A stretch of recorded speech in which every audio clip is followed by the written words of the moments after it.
Sanmalani moleng yapshe tumelangi Sanmalani moleng yapshe tumelangi Sanibonani molweni abushangi tumelangi sanibonela futhi sanamukela uzinto zasemulo ke niphila niphile nje siyabonga kakhulu ukuthi subscribe sigcona uma ucinezele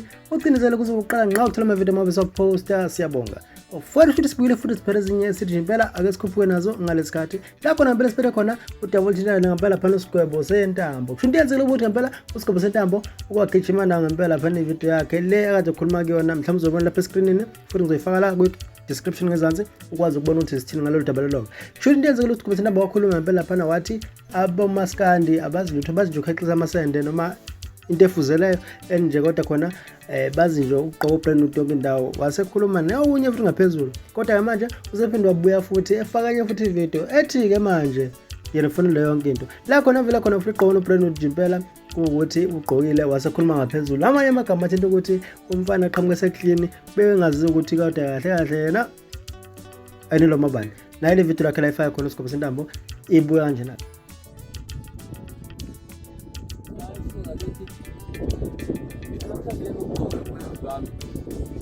Hello Brendan, nabo bangiphethe amasene nje. Ngaphethe nensini.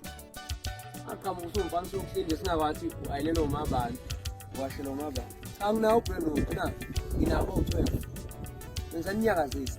Injalo video yakhe ngempela phana usigwebo sentambo ekukhuluma impela ibeke indaba yakhe ngendlela ebeka ngayo kodwa umuntu uyabheka ke uthi nje into ade yenza kahle bese abanyakazisa nje hayi ukuthi ngoba bekunjani emekhuluma ngokuthi impela uBrenod awugqokwa noma yena mhlawumbe awugqoka uBrenod defuzelayo